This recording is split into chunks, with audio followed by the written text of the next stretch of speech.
ಇವತ್ತು ನಾನು ಆರೋಗ್ಯಕರ ಅಡಿಗೆಯಲ್ಲಿ ತುಳಸಿ ಸಲಾಡ್ ಮಾಡೋದನ್ನ ತೋರಿಸ್ತಾ ಇದ್ದೀನಿ. ತುಳಸಿ ಗಿಡ ನಮ್ಮಲ್ಲಿ ದೇವತೆ ಸ್ಥಾನ ಪಡೆದಿರೋದ್ರಿಂದ ನಾವು ಇದನ್ನ ಡೈಲಿ ಪೂಜೆ ಮಾಡ್ತೀವಿ. ಹಾಗೆ ನಮ್ಮ ಆರೋಗ್ಯಕ್ಕೂ ಕೂಡ ತುಂಬಾ ಲಾಭ ಇದೆ. ಹೇಗೆ ಅಂತೀರಾ?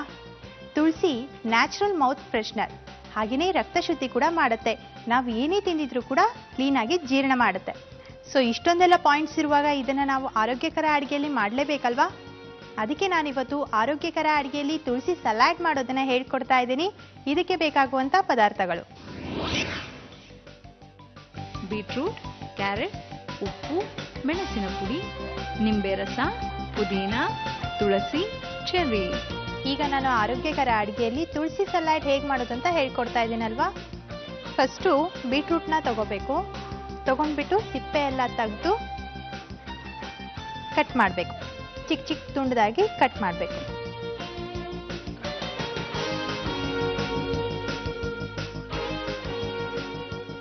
ನಾನು ಚಿಕ್ಕ ವಯಸ್ಸಿನಲ್ಲಿರುವಾಗ ನಮ್ಮನೇಲಿ ಇದೇ ಥರ ಬೀಟ್ರೂಟ್ ಪಲ್ಯ ಮಾಡ್ತಾಯಿದ್ರು, ಬೀಟ್ರೂಟಿಂದ ಹಲ್ವಾ ಮಾಡ್ತಾಯಿದ್ರು, ಬರ್ಫಿ ಮಾಡ್ತಾಯಿದ್ರು.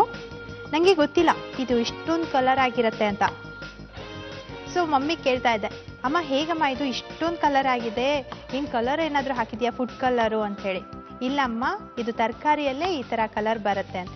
ಅದು ಹೇಗೆ ಬರತ್ತಮ್ಮ ಚಾನ್ಸು, ಅಷ್ಟೊಂದು ಕಲರ್ ಇರುತ್ತೆ ತರಕಾರಿಯಲ್ಲಿ ಅಂತ ತಲೆ ತಿನ್ನೋದು. ಆಮೇಲೆ ಒಂದಿನ ಮಾಡುವಾಗ ಹೇಳಿದರು, ನೋಡು ಈ ಥರ ಕಲರ್ ಬಿಡತ್ತೆ ಇದು ಅಂತ. ಹೇಗೆ ಅಂದರೆ, ಹೆಚ್ಚಿದ ಮೇಲೆ ಒಂದು ಪಾತ್ರೆ ನೀರಲ್ಲಿ ಹಾಕಿಟ್ಟಿದ್ದು, ಅದನ್ನು ತೆಗೆದು ಇನ್ನೊಂದು ಪಾತ್ರೆಯಲ್ಲಿ, ಅದನ್ನು ತೆಗೆದು ಇನ್ನೊಂದು ಪಾತ್ರೆಯಲ್ಲಿ, ಈ ಥರ 3 ಸಾರಿ ನೀರಲ್ಲಿ ಹಾಕಿದ್ರು ಕೂಡ ಕಲರ್ ಬಿಡ್ತಾ ಇತ್ತು. ಅಷ್ಟೊಂದು ಕಲರ್ ಇರುತ್ತೆ. ಸೊ ಆ ನೀರೇನಿತ್ತಲ್ಲ ಅವರು ವೇಸ್ಟ್ ಮಾಡಲಿಲ್ಲ. ಅದಕ್ಕೆ ಸ್ವಲ್ಪ ಉಪ್ಪು ಜೀರಿಗೆ ಹಾಕಿಬಿಟ್ಟು ಕುಡಿಯೋಕೆ ಕೊಟ್ರೆ. ಯಾಕಂದರೆ ರಕ್ತ ವೃದ್ಧಿ ಆಗುತ್ತಂತೆ. ಸೊ ಅದರಿಂದ ಹೆಲ್ತಿ. ಅದಕ್ಕೆ ನಾನಿವತ್ತು ಆರೋಗ್ಯಕರ ಅಡುಗೆಯಲ್ಲಿ ಇದನ್ನೆಲ್ಲ ಸೇರಿಸ್ಬಿಟ್ಟು ತುಳಸಿ ಸಲಾಡ್ ಹೇಗೆ ಮಾಡೋದು ಅಂತ ಹೇಳ್ಕೊಡ್ತಾ ಇದ್ದೀನಿ. ಸೊ ಅವತ್ತು ಗೊತ್ತಾಯ್ತು ನನಗೆ ಇದರಲ್ಲಿ ಎಷ್ಟೊಂದು ಕಲರ್ ಇರುತ್ತೆ, ಅದರಿಂದ ಏನು ಅನುಕೂಲ ಅಂತ ಹೇಳ್ಬಿಟ್ಟು.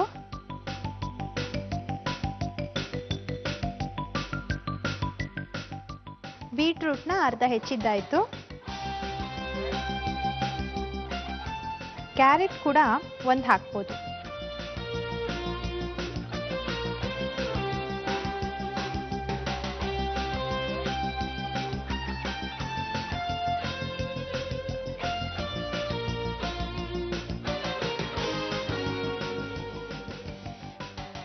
ಈಗ ಕ್ಯಾರೆಟು ಬೀಟ್ರೂಟು ಹೆಚ್ಚಿದಾಗಿದೆ.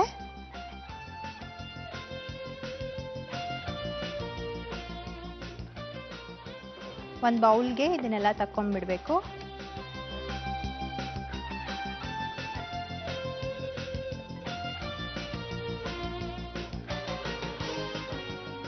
ಈಗ ಮೇನ್ ನಾವು ಇದಕ್ಕೆ ಏನು ಹಾಕ್ಬೇಕು ಹೇಳಿ? ತುಳಸಿ. ಒಂದು ಸ್ವಲ್ಪ ತುಳಸಿ ಹಾಕಿ. ಕೆಲವೊಂದ್ಸಾರಿ ಮಕ್ಕಳಿಗೆ ತುಂಬಾ ಕೆಮ್ಮು ಬಂದ್ಬಿಟ್ಟಿರತ್ತೆ, ಏನೇ ಔಷಧಿ ಕೊಟ್ಟರು ಕೂಡ ಕಡಿಮೆ ಆಗ್ತಾ ಇರಲ್ಲ. ಆಗ ಮನೆಯಲ್ಲೇ ನೀವು ಒಂದು ಮದ್ದನ್ನ ರೆಡಿ ಮಾಡ್ಬೋದು. ಏನಂದ್ರೆ, ಈಗ ತುಳಸಿ ರಸ 1 ಸ್ಪೂನ್ಗೆ ಅರ್ಧ ಸ್ಪೂನ್ನಷ್ಟು ಎಲೆ ರಸನ ಸೇರಿಸ್ಬೇಕು. 1 ಸ್ಪೂನ್ನಷ್ಟು ಜೇನುತುಪ್ಪ ಹಾಕಿ 1-2 ಬೆಳ್ಳುಳ್ಳಿ ಕಾಳನ್ನ ಜಜ್ಜಿಬಿಟ್ಟು ಅದಕ್ಕೆ ರಸ ತೆಗಿಬೇಕು. ಹಾಗೆ ಅದಕ್ಕೆ ಸ್ವಲ್ಪ 1-2 ಮೆಣಸಿನಕಾಳು ಹಾಕ್ಬಿಟ್ರೆ ಸಾಕು. ಸೊ ಇದನ್ನೆಲ್ಲ ಸೇರಿಸ್ಬಿಟ್ಟು ರಸನ ತೆಗೆದು ಮಕ್ಕಳಿಗೆ ಕುಡಿಸ್ತಾ ಹೋಗಿ. ಕೆಮ್ಮು ಮಾಯ ಆಗುತ್ತೆ, ಹಾಗೆ ಅವರಿಗೆ ಬೇಗ ಶೀತನೂ ಆಗೋದಿಲ್ಲ. ಸೊ ನೋಡಿದ್ರಲ್ಲ, ಒಂದು ತುಳಸಿಯಿಂದ ಎಷ್ಟು ಆರೋಗ್ಯಕ್ಕೆ ನಮಗೆ ಅನುಕೂಲ ಇದೆ, ಲಾಭ ಇದೆ ಅಂತ. ಅದಕ್ಕೆ ನಾನಿವತ್ತು ಆರೋಗ್ಯಕರ ಅಡುಗೆಯಲ್ಲಿ ತುಳಸಿ ಸಲಾಡ್ ಹೇಗೆ ಮಾಡೋದು ಅಂತ ಹೇಳ್ತಾ ಇರೋದು. ಈಗ ಬೀಟ್ರೂಟು, ಕ್ಯಾರೆಟು, ತುಳಸಿ ಹಾಕಿದ್ದೀನಿ. ಪೆಪ್ಪರ್ ಪೌಡರ್ ಕೂಡ ಹಾಕಬೇಕು.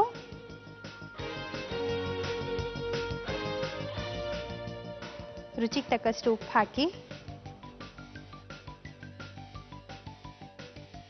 ಪುದೀನ ಚೆನ್ನಾಗಿರುತ್ತೆ, ಸ್ಮೆಲ್ಲು ಚೆನ್ನಾಗಿರುತ್ತೆ ತಿನ್ನುವಾಗ.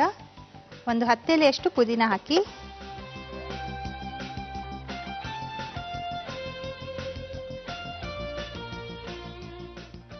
ಸ್ವಲ್ಪ ನಿಂಬೆ ರಸನ ಹಿಂಡಬೇಕು.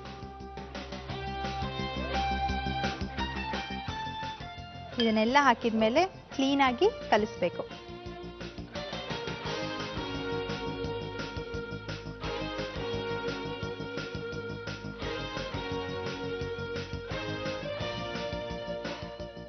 ನೋಡಿದ್ರಾ ವೀಕ್ಷಕರೇ, ಆರೋಗ್ಯಕರ ಅಡುಗೆಯಲ್ಲಿ ತುಳಸಿ ಸಲಾಡ್ ಹೇಗೆ ಮಾಡೋದು ಅಂತ ಹೇಳ್ಕೊಟ್ಟಿದ್ದೀನಿ. ಇದನ್ನ ನೀವು ಮಧ್ಯಾಹ್ನ ಲಂಚ್ಗೂ ಕೂಡ ಟೇಸ್ಟ್ ಮಾಡ್ಬೋದು, ಹಾಗೆ ರಾತ್ರಿ ಡಿನ್ನರಿಗೆ ಕೂಡ ಉಪಯೋಗಿಸ್ಕೋಬೋದು. ಯಾವ ಟೈಮ್ನಲ್ಲಿ ತಿಂದರೂ ಕೂಡ ಏನೂ ಆಗಲ್ಲ, ಇನ್ನೂ ಆರೋಗ್ಯ ವೃದ್ಧಿ ಆಗುತ್ತೆ. ತುಳಸಿ ಸಲಾಡ್ ಮಾಡುವ ವಿಧಾನ. ಒಂದು ಬೌಲ್ನಲ್ಲಿ ಸಣ್ಣದಾಗಿ ಹೆಚ್ಚಿದ ಅರ್ಧ ಬೀಟ್ರೂಟ್, ಸಣ್ಣದಾಗಿ ಹೆಚ್ಚಿದ ಅರ್ಧ ಕ್ಯಾರೆಟ್, ಒಂದಿಷ್ಟು ತುಳಸಿ, ಅರ್ಧ ಸ್ಪೂನ್ ಪೆಪ್ಪರ್ ಪೌಡರ್, ಸ್ವಲ್ಪ ಉಪ್ಪು, 10 ಎಲೆಯಷ್ಟು ಪುದೀನ, ಸ್ವಲ್ಪ ನಿಂಬೆ ರಸವನ್ನು ಹಾಕಿ ಚೆನ್ನಾಗಿ ಕಲಸಿಕೊಳ್ಳಿ. ಒಂದು ಚಿಕ್ಕ ಗ್ಲಾಸ್ ಬೌಲ್ನಲ್ಲಿ ಹಾಕಿ ರುಚಿಯಾದ ತುಳಸಿ ಸಲಾಡ್ ಅನ್ನು ಸರ್ವ್ ಮಾಡಿ.